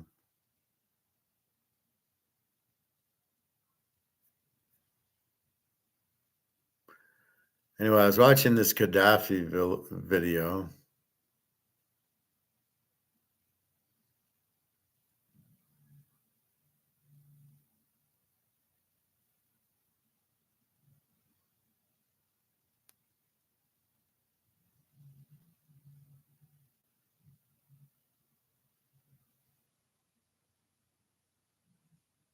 Oh, here it is. So this is a Gaddafi video, and it's really sad because this bitch killed Gaddafi, and they had this pipeline that was running water into the desert for all the people so they wouldn't starve, and the U.S. blows it up. And so after watching this, I'm watching it. Then what do I watch? You remember that song with Michael Jordan and Lionel Richie and all these other idiots, Kenny Rogers and all these guys, and they did "We Are the World." And, we are the morons. We did this album for nothing. We got made off, basically. So you watch this Gaddafi video here with Hillary the Anvil Neinhardt, how they kill Gaddafi about his gold, and he's trying to feed everybody. He's giving them gold. He's free education, free healthcare. Let's kill that guy. And then they do this "We Are the World" video where we need to help feed the children and all this, and we're all gonna cry, and we're doing this for free. And you get all these retarded musicians. And I'll tell you, when I watch this stuff as a stoic now, I just shake my head. These are the stupidest people on the planet. I'm looking at Bruce Springsteen. I go, this guy can't sing. Willie Nelson, this guy has no voice. Huey Lewis, what a wimp that guy is. And what Dan Aykroyd was doing there, he can't sing. And some of the women, and Michael Jackson, okay, he knew how to market himself, so he was the man. But I'm watching this, and they're all like, they wasted a whole evening of their lives, and for what? To sing a song about helping feed the people in Africa, when we're the ones that, on the other hand, are creating the death by blowing up pipelines that are going to have water go into the desert, and nobody will be starving anymore. So on one hand, we're blowing them up. On the other hand, a bunch of idiot musicians are singing about how we should let's everybody give money to them. Yeah, and that's going to solve what? And who's going to get that money? You think little Joey's going to be fed now because you sung a song? None of the money's going to. It's like Ukraine. All the money's going to the defense contractors here. None of it's going to the Ukraine except for Zelensky. It's going into his bank account and his generals. But there's no point in giving them money to do what? They can't win. So it's just, I start thinking about it. They're doing this USA for Africa crap, and it's like, what did it prove? It showed how stupid the musicians are. You're never do anything for free. Bruce Springsteen, why are you doing it for free? Michael Jackson, why are you not charging? Right? All these people, Lionel Richie, why are you not charging money for your services? We're doing it to feed the poor. Oh, really? You're going to feed the poor. How is that going to happen? You're going to make money, and where's the money going? What a bunch of idiots. What a bunch of suckers giving away for free their skill set for nothing. It's not going to feed anybody. The money's not going anywhere. And we're going to blow up this pipeline that was to feed. Maybe I'll show this Gaddafi one. It'll break your heart because he's free educated. They're all going to college for free. He's got gold for everybody. He's got this pipeline full of water going into the desert. Finally, they're going to be able to eat in Africa. And we come in with our planes and blow it up. What the fuck is wrong with us people? Well, it's for the better. It's for the good of the country that we starve the Africans. Yeah. Oh, okay. No. What's good for the country is if everybody's stronger and richer is what's good. Then they can afford our products. The best thing to have is everybody's wealthy. Then that's the best thing. Then go sell your product and more people can afford it. Not to blow up pipelines and kill people and starve people because they don't have water in the middle of the desert, even though there's a pipeline with the water that you just destroyed. Unbelievable. And let's kill Gaddafi because he wanted a gold-backed system so he didn't have to get abused by you. Made me just, vomit. But why? So why again are we singing this song? And I've never heard such terrible voices in my. Bruce Springsteen cannot sing. None of these guys. I'm like Bruce Springsteen and Paul Simon and what's her name? Cyndi Lauper, and they're like, these are horrible singers. And then you get Michael Jackson and the Jackson Five. I think Reggie Jackson was there, and Kate Jackson was there, and Dan Aykroyd, and Lionel Richie could sing, and that was it. So why didn't Lionel Richie and Michael Jackson waste their time? They should have held out for $1 billion to do it. Aid for Africa, which is a joke, and that's it. So you're not getting any aid. Oh, no, the worst singer I think in there was Bob Dylan. Had to be the worst singer, almost as bad as Springsteen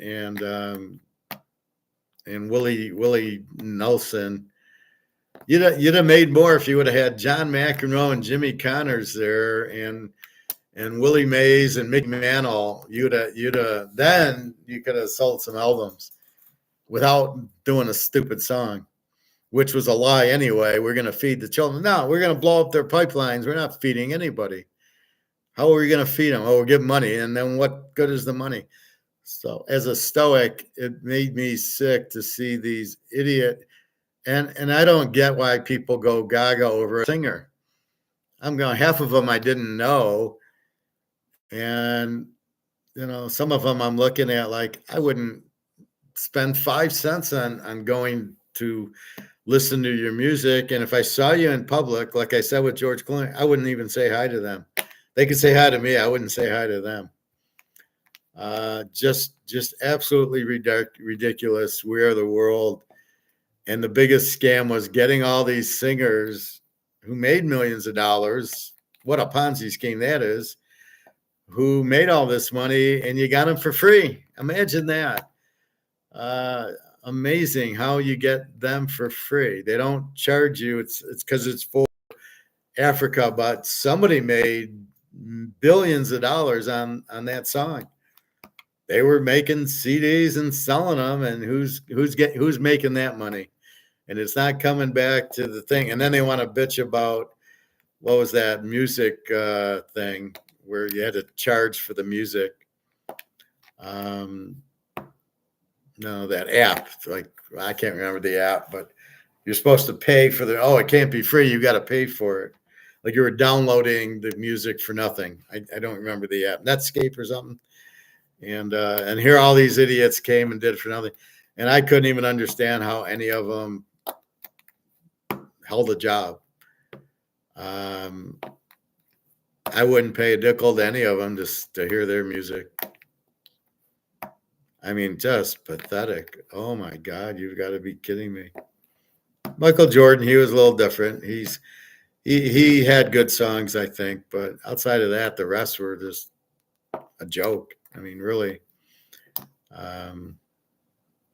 nothing that when you see him, you're like, who are these idiots? Oh, you're a singer. Like, oh, is that supposed to be important? Let's see, I'm an economist. You're a singer. What's more important? Owning gold or singing a song? And when you really break it down stoically, you go, all these guys are a bunch of idiots. They sing a song. What a great achievement for society that you sing a song. What a joke. What is that? That you make money for singing a song and you think that's an accomplishment? Yeah, I don't think so. At least football, like Joe Namath, at least threw a ball and entertain you. These singers don't do anything. They have no skill. They sing a song. Who the fuck cares? Where do the charity money go? To the charity. Probably to JP Morgan. Taylor Swift, they would go gaga over. Taylor Swift, yeah. Are they still together? I thought they broke up, Kelsey and Taylor Swift. Now that football season's over. I never saw that relationship. Anybody that's with Disney, I wouldn't associate with. Sorry, that doesn't. If you said you worked at Disney, you're a girl like that, I wouldn't waste 5 seconds with you. That's like these other singers. What are they? You sing a song. Who gives a fuck? What is that? That doesn't take talent. That's just, you don't have a skill set. You're not teaching anything. Use your skill, become a teacher, teach economics, teach gold, teach that. Then you're doing something. What you're doing is nothing. It's zero. You're a zero. You're a loser. Just like George Clooney. What do? You act. What is that? Is that a talent? Do I give a fuck? No. Very few actors I would acknowledge. If we're walking through Caesar's Palace and he's walking the other way, I don't even look up. I walk right by like, who the fuck are you? And I don't like all these people that get all ooey and eye over, oh, there's George Clooney. And all the girls that scream about these guys. Like, and if you ever listen to Bob Dylan, like, seriously, this guy can't even sing. He has no pitch and no range, and I don't know anything about music. I wouldn't listen to this guy's songs. And they're making it like he's this big deal.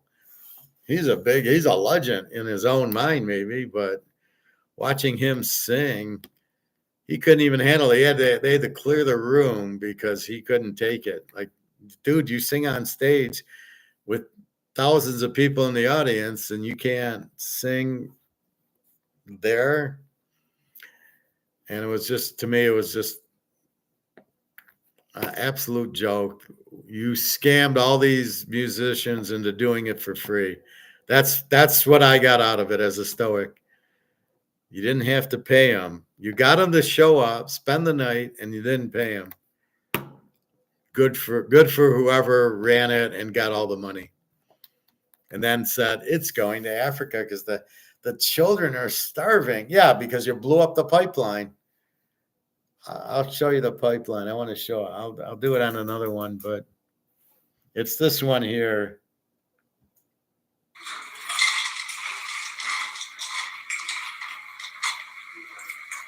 You've probably heard about the NATO invasion of Libya in 20. It's an NATO invasion of Libya in 2011. It's an excellent video.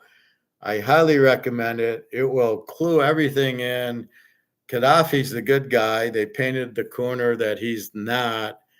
Gold standard, free healthcare, and free college for everybody in Libya, and a gold-backed currency. And he's building a pipeline so they'll have water in the desert. What the fuck? But because the U.S. didn't like the gold standard or the gold, because then we wouldn't be on the almighty dollar, we have to kill them. This is the insane government we have here that is so corrupt that I'm embarrassed. I'm embarrassed when I tell the girls, like what we do. I'm just, you're making Putin look like the good guy. I'll tell you that. I don't see Putin doing that. Putin's helping Africa now. He's backing Zimbabwe and all these countries to go on the gold standard because he knows that's where BRICS is headed. He wants them rich. It's better than them all poor. And the U.S. and France has been keeping Africa down, and I'm so happy Russia's getting them out of it. But what the fuck are we doing? Well, we got to steal all the gold and minerals from Africa. What is that? Let them grow. What are you doing? They're not yours. Well, for the American interest. Well, if we would go on the free market and have gold-backed currency, we wouldn't need all this shit. So it just makes me sick that our government is so corrupt and kills good people because they want to go on the gold standard. Let's kill them. And you know what? They have this whole water reservoir. So all of Africa can have water now with this pipeline. Let's blow that up. And that's what's good for America to be. You got to be kidding. It just makes me, it's absolutely ridiculous. It's really hard to understand who the fuck's in charge of this country thinking that's a good thing to do. And then we go do music for feeding the starving people in Africa when we're the ones who are keeping them from eating. Oh my God, it just makes your blood boil that, we're the ones doing it, and then we're going to make a song and raise money to what? Feed them. Well, then why don't you go have a talk with Hillary Clinton and say, stop blowing up their fucking pipelines full of water so they can eat. And you don't need to do stupid songs. We are the world. We're not the world. We're a disgrace. We're like the Lions. We're like this terrible football team, and we make other teams worse. Anyway, so I wanted to get that out. I was watching that. Netflix is becoming almost unwatchable. You watch, Bridge or Guns of Navarone. Okay, I watched it. Okay, now what? I'll watch it again. Okay, and that's it. And then you're like, okay, I've watched it twice. Where isn't there a list of movies and I can just pick them and watch them? Tubi and Pluto have all these movies, right? I always find something, but yet, and they change them out pretty quick. Netflix is like it's the same as these terrible movies. It's like, okay, I've seen it. I've seen The Sting twice. Okay, we can get rid of that. I don't need to see it again. And I'm watching Money Heist just because I'm really bored, or I watch Madoff again to try to pick up something else. Try to figure out why people got into Madoff, and it's the same thing. People want to get rich quick. They don't want to work for it. Nothing's changed. I'm in Madoff because I get a good return, because my father got a good return. We don't know how he does it. We don't care as long as we keep getting paid. The SEC was in on it. JP Morgan was in on it, and it goes on for 20 years. And now we got Bitcoin scamming everybody, and everybody's in it. They don't know how it makes money. They don't even know what it is. It's not real. It's just a computer thing, and they're all going to lose all their. Then it's going to go to zero, same way, and then everybody's going to, but then the next thing comes. The one coin comes out, and it's not even real, and people are buying it, and then they all lose their money. It's like, aren't you guys tired of losing your money on Ponzi schemes? At what point do you say, it's a Ponzi scheme, I probably shouldn't put my money in it, and then I won't probably lose all my money? I got to watch Attack on Wall Street tonight. I mean, this is just pissing me off. But this is the problem. So, baseball, we got NFL draft. Again, I'm looking at Mahomes and Burrow, and who is out there? Mahomes and Burrow, Penix, Bo Nix, Hartman, and Daniels. That's it. Those are the only possible Mahomes and Burrows. Not Caleb and not these other guys. They're not even close. They're adequate third string quarterbacks at best. If your guy gets injured, you want to waste the second, third, fourth, fifth picks on these guys? You don't want to. If I'm Washington, I'm probably drafting Brock Bowers and keeping Thurston Howell III if I'm going to get Drake May. He's not as good as Thurston Howell III if you're going to go there. So get Brock Bowers. At least he'll be an all-pro for the next 15 years as tight end. So I don't really get it. I don't know where they get their conclusions. They're clearly not watching the college games, which is what I do better than anybody. Where do they charity money go? Taylor Swift, they would go Gaga over for E. coli. What's E. coli? What's for E. coli? But that's a travesty what they did. Anyway, my last stoic thing for the day, I was in the pool. So I'm in the hot tub. And they keep running into chemical problems, and it's not working, and it's working. So I get there, and I start swimming, and then I realize I see a sign that says, the hot tub will be closing every once in a while, so we add chemicals. And I see it's open, and I said, fuck it. After 15 minutes, I normally swim like 35 minutes. I went 15, and I ran into the hot tub. And it says, I better go in. So I see these two ladies. I go, I'm in it now before they close it for the chemicals they got to add because it's not working. And I was lucky I did because it closed. Like I got my full 15 minutes in the hot tub, and then it closed a few minutes later. and they have a recall on beef. Really? I don't know. I saw something with eggs and birds, wild bird flu. Then I went to my meat grocery store and I got that. I got meat today. I don't know what you're talking about. Don't say they have a recall on beef. Say exactly what beef it is. What company? What beef? Don't just say beef. We don't play that way here. We say exactly what it is, who it is, and what it is. Anyway, because I got beef today and I didn't have a problem getting it. So I'm in the hot tub and there's these two older ladies. And so I just joking around say, well, I'm glad I came in before they closed it with the chemicals. And this one lady was just a total liberal, right? Like, obviously a communist. So I said to her something like, "Well, I was in. They should have TVs in the lap pool where I can watch whatever." And the lady starts laughing about Romania. And I said, "What's funny about Romania?" Irina's and Carmen live in Romania, and I went to visit them, and I was there, and the hotel had a TV in the pool area. And I thought that was very clever. Leave it to Romania to have a TV in the pool area.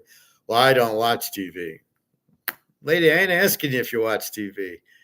I'm making a comment that they had TV in Romania. I thought it was a very clever idea. Then she gives me a hard time for going to Romania. And I'm like, go fuck off. What are you giving me a hard time? Because I went to Romania. What are you, an idiot? You're just making fun of me because I went to Romania to visit my girlfriend and they happen to have a TV over their pool and you have a problem with that? She was like making, like you went to Romania or something. So her friend jumps in and then the lady says, do you think I'm talking down to you? And I go, oh, absolutely, you're talking down to me. I go to Romania. I tell you, I went to Romania because the hotel had a TV in it. But I'm telling you, that's where it was. And you're giving me this shit about Romania. Yeah, I think you are talking down to me. And nobody talks down to me. And she could see I was telling her to fuck off. So she ran away and we ran into the pool. And her friend made a comment. I said, this woman's got a lot of problems. What is she doing? What is she talking down to me for? And then she made a comment like, I don't watch TV. And I go, I don't give a fuck if you watch TV. I said, how do you get your news? How do you see the news? I said, I go on YouTube a lot. Not only do I teach there, but I watch. So I can see Alligator and Mark McGuire and Egon and these guys. So I need that on, so I got to get it somewhere. I'm not going to get it on 2, 4, and 7. I'm getting it on YouTube or whatever. And, she goes, well, I don't watch TV. And that was very smart, Alec. And that's why I said, you're talking down to me saying like, you don't watch on TV. Like you think I give a fuck. I don't give a fuck if you watch TV or not. That wasn't the point. All I said was they had a big TV in the pool in the hotel in Romania where I stayed at to visit my friends. And you're looking, who would go to Romania? Oh, Romania is terrible. And I'm like, it's a nice country. What are you talking about? And it's dirt cheap for nice meals. And I said, yeah, you're talking down to me. And then I went back into the other pool because, I did my hot tub. And this lady jumps in swimming next to me. It's like a bulkhead. It's like it's room for 2 people. And we start talking. So I said something about, I had my jobs and, and I, do you have any gold? And I said, I laugh when people don't, I tell them to buy gold and they don't listen. She says, well, they don't trust you. Why should they trust you about it? And I said, well, who do you listen to? Do you trust, or they don't know you, so they don't trust you. And I said, well, do you know your doctor and dentist? Are you friends with your doctor and dentist? Or Whoever gives you your investment advice, are you friends with them? I doubt it, but you listen to them. And she says, well, you got to build a relationship. I don't have time to build a relationship. I'm just in here like telling you, buy gold. Now you can either listen to me or not.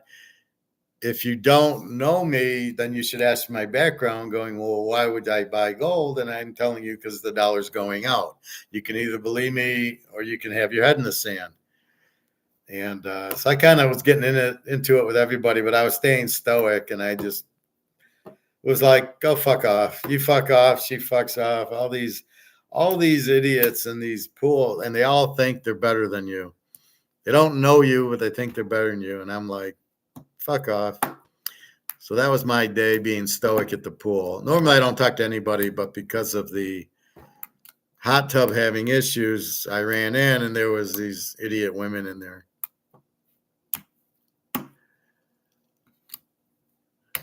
Oh, I tell everybody to fuck off. No, I won't get flagged for that. Swearing it doesn't get flagged for because I say it's not for kids. If I said it was for kids, I would. The problem is medical, World Health Organization. That's why I had to delete the first one. I said something that could be construed wrong, even though it was a joke. So I stopped it. But to say fuck off is not going to get, I've been saying that a long time. I've never had an issue with the videos here because I'm saying it's for mature audiences. So you're allowed to swear, or at least I've never gotten hit for it. But no, it's when it's a medical thing, which I don't really understand. But this is why a lot of people go on these other channels. This is why I don't get YouTube. First of all, it's freedom of speech, and we're in America. I should be able to say anything I want. That's what freedom of the speech means. That's what the Constitution says. So you're listening to the World Health Organization, which is not an American thing, which I don't care about and I don't believe in. So why am I being punished because I said something that goes against them when I don't even know what they are and what they stand for? Well, I know what they stand for, but I don't know what they are. And I'm not like listening to them and then saying anything bad about them. I just speak my own mind. But I'm not worried about that. I swear quite a bit and never, it's just part of the passion, but I've never had a problem with YouTube on that. Anyway, so Thursday afternoon will be interesting with the draft. We're at Monday. Just ignore the rumors. All I know is if Chicago drafts Caleb, they're going to be in last place again. Washington with Drake May, Minnesota, if they draft, I don't know what they're thinking if they draft Drake May and JJ McCarthy. These general managers are out of their fucking minds.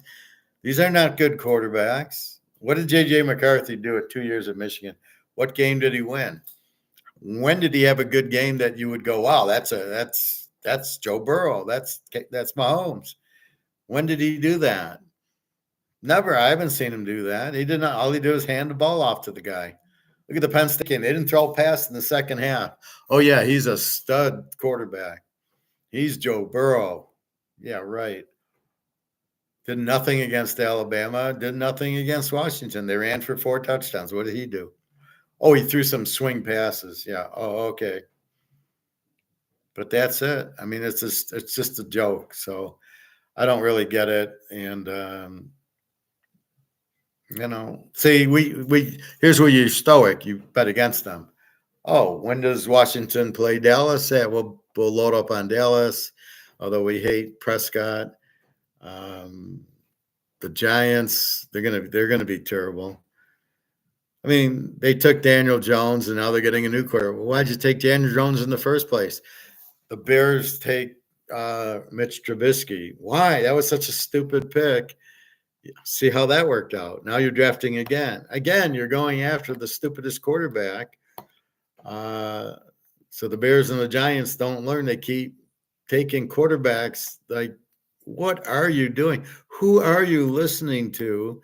And why are you taking these guys? These guys stink. You Daniel Jones was nothing at Duke. Why would you have drafted him?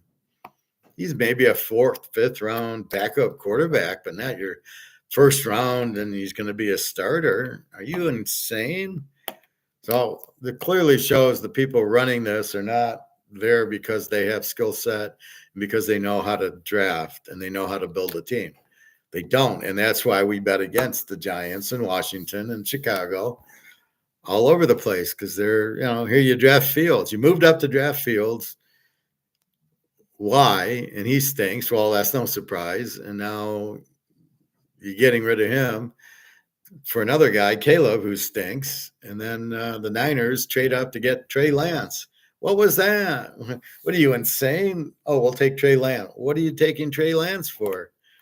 He's nothing. He played 1 year as a freshman at North Dakota State. You're going to draft him 3rd?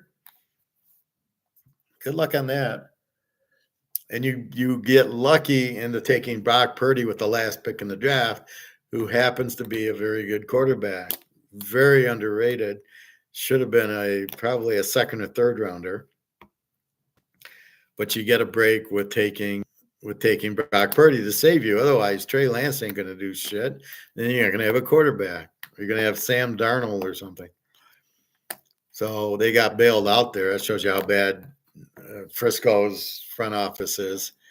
But they keep taking these stupid quarterbacks I don't get. You just took Bryce Young and you fucking took Richardson. Are you insane? CJ Stroud, are you insane? These guys are terrible. Oh my God. It's just, what are you guys looking at? Do you bet college football? Do you watch it? Do you see the good quarterbacks and the bad? Even if you don't, can't you read the stats? Bo Nix threw 45 touchdowns and had 3 picks last week and 5 sacks last year. But you don't even mention him. You take J.J. McCarthy with 18 touchdowns and 9 picks, and you think he's better? Because Michigan went undefeated because they had the easiest schedule in the history of the world. What are you thinking? How can Bo Nix not get any track? Penix beat him twice. How can he not get any? Well, he was injured 10 years ago. Oh, well, yeah, it is football. Yeah, nobody gets injured in football. So really, that's my peace of mind. But anyway, I think that's it. So again, baseball tonight, 6:40. So you got an hour. Philadelphia, 10-star, Milwaukee over 7.5. Tampa Bay over 7.5. Atlanta over 9.5. Kansas City, Minnesota under 8.5. St. Louis, San Diego, Baltimore, and the Jets, Jets over 8.5. The 10 units, Milwaukee over 7.5. The Jets over 8.5. The 5 unit plays are Kansas City, Mini under, and San Diego. So there's 5 plays, 2 10-stars. Milwaukee and the Mets, that's what I would bet on, are those 2, and ignore everything else. Or you can just monitor me, but it's all on video, and we will see. And then I think I'll start posting in a little bit. We'll see about the job. Like I said, I hit 3 home runs last week in my mind. Again, being stoic, all I can do is give a good interview and say, look, this is what I do. I'm very good at what I do, and this is the job you want, senior financial analyst. I've been a senior financial analyst at real high level, GM, Ford, Mercedes. So I don't know what else to tell you, and we'll go from there. And so hopefully I'll get I think I'm going to get 2 offers, but I'm hoping for 1 just to get back and buy more gold. And Luke, you can never have enough gold. The more dollars you have that you got to get rid of, the better it is. And the more gold and silver, we just wait. We know it's going to happen. We know we're getting fought by the Fed and whatchamacallit and JP Morgan. We know we're getting fought by them.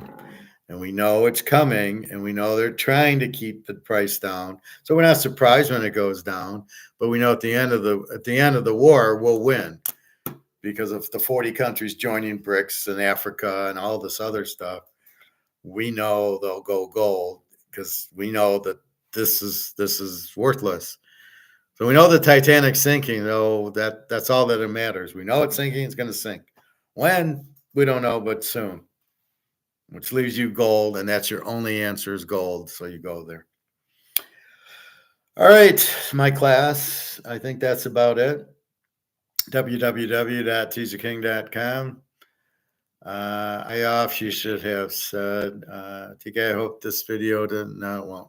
Okay, so anyway, have a nice night. I will talk to you tomorrow. Wednesday, I go get the crown at 11, so Wednesday will probably be a little bit later. Thursday will be the draft, so we really will talk Friday about the draft, I guess.